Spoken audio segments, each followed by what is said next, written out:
चलिए आज वृंदावन के एक ऐसे संत के बारे में बात करते हैं जिन्होंने ना सिर्फ असहनीय दर्द को सहा बल्कि उसे गले लगाया और आनंद में बदल दिया। आज हम प्रेमानंद जी महाराज के इसी असाधारण जीवन के सफर को समझेंगे।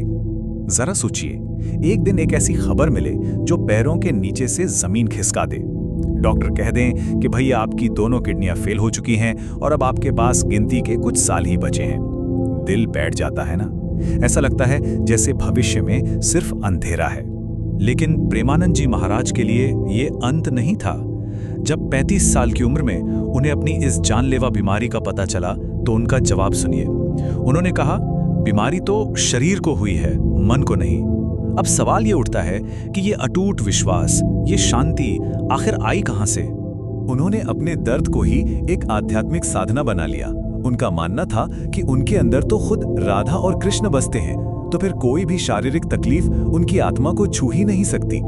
यहाँ तक कि उन्होंने अपनी बीमार किडनियों का नाम ही राधा और कृष्ण रख दिया। उन्हें एक डिवाइन गिफ्ट की तरह देखा। तो चलिए इस असाधारण विश्वास की जड़ों को समझने के लिए थोड़ा समय में पीछे चलते हैं। ये एक ऐसी यात्रा थी जो उनके बचपन में ही शुरू हो गई थी। उनका जन्म अनिरुद्ध के नाम से हुआ था और बचपन से ही उन्हें एक गहरी आध्यात्मिक पुकार महसूस होती थी। मतलब 5 साल की उम्र में जहां बच्चे खेलते कूदते हैं, वो घंटों बैठकर रामायण और गीता सुनते थे। और सिर्फ 13 साल की उम्र में भगवान को पाने की उनकी चाह इतनी बढ़ गई कि उन्होंने सुबह के 3 बजे अपना घर, अपना परिवार, सब कुछ पीछे छोड़ दिया। काशी में एक युवा सन्यासी के तौर पर उनका जीवन बहुत ही कठोर था। कई दिन जब उन्हें खाने को कुछ नहीं मिलता था तो वो सिर्फ गंगा जल पीकर ही गुजारा करते थे। ये उनके अटूट संकल्प का एक प्रतीक था। और जब लोगों ने उनके इस रास्ते पर सवाल उठाए तो उनका जवाब बड़ा सीधा लेकिन बहुत गहरा था। अगर ये पागलपन भगवान के लिए है तो मुझे ये पागलपन मंजूर है। सोचिए, एक छोटे से लड़के का ये विश्वास कितना पक्का था। लेकिन उनकी यात्रा का एक और बहुत ही जरूरी मोड़ आना अभी बाकी था। एक ऐसा मोड़ जो उन्हें काशी के अकेलेपन से निकालकर वृंदावन की प्रेम भरी भक्ति की ओर ले जाने वाला था। वृंदावन में उनकी मुलाकात हुई अपने गुरु श्री गौरांगी शरण जी महाराज से। उन्होंने ही उन्हें सहचारी भाव के मार्ग के बारे में बताया। अब ये भक्ति का एक बहुत ही अनोखा तरीका है जहां भक्त खुद को राधा रानी की एक सखी या सहेली के रूप में देखता है जो बिना किसी स्वार्थ के सिर्फ राधा और कृष्ण की सेवा करती है। ये उनके जीवन का एक बहुत बड़ा बदलाव था। जो अनिरुद्ध काशी में अकेले तपस्या कर रहे थे वो भगवान को खोज रहे थे, लेकिन अब प्रेमानंद के रूप में वो वृंदावन में सेवा और प्रेम के जरिए भगवान को पा रहे थे। 10 साल के इस निस्वार्थ सेवा ने ही अनिरुद्ध को प्रेमानंद बना दिया, यानी वो जो प्रेम और आनंद से भरा हो।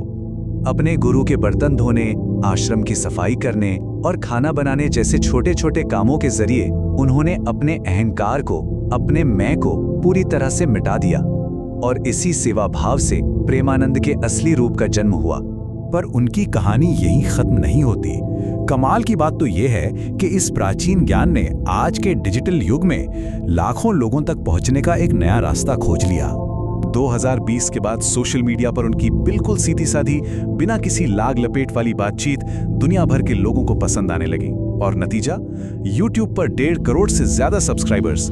ये किसी फैंसी प्रोडक्शन की वजह से नहीं बल्कि उनकी बातों की सच्चाई की वजह से हुआ। और इंस्टाग्राम पर भी 35 लाख से ज्यादा फॉलोअर्स के साथ उनकी पहुंच लगातार बढ़ ही रही है।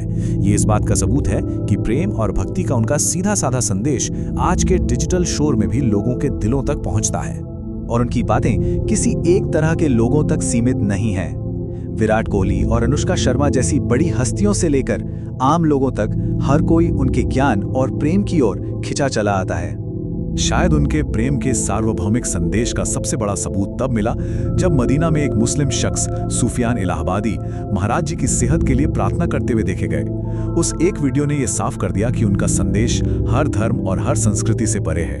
तो इस असाधारण जीवन से हम अपने लिए क्या सीख सकते हैं? चलिए उनकी शिक्षाओं के सार को 3 बहुत ही जरूरी सबकों में समझते हैं। पहला सबक, दर्द को ही अपना मकसद बना लो। उन्होंने हमें सिखाया कि जब शरीर कमजोर पड़ता है तो आत्मा और भी ऊंची उड़ान भर सकती है। दूसरा, कुछ खोजने के लिए कुछ छोड़ना पड़ता है। 13 साल की उम्र में उनका घर छोड़ना कोई पलायन नहीं था बल्कि एक आध्यात्मिक जागरण था। और तीसरा और सबसे जरूरी, हर लेबल से परे जाकर प्रेम करना। क्योंकि सच्ची भक्ति का कोई धर्म नहीं होता। जैसा कि वो खुद कहते हैं, संसार को मत बदलो, खुद को बदलो। सच्चा प्रेम दर्द नहीं देता, दिशा देता है। ये एक लाइन उनके पूरे दर्शन का सार है कि बदलाव की शुरुआत बाहर से नहीं, अपने अंदर से होती है। उनकी कहानी हमें एक बहुत ही गहरे सवाल के साथ छोड़ जाती है। क्या असली ताकत दर्द से भागने में नहीं, बल्कि उसे गले लगाने के तरीके में मिलती है? प्रेमानंद जी महाराज का जीवन इस बात का एक जीता जागता सबूत है, किसका जवाब हाँ है।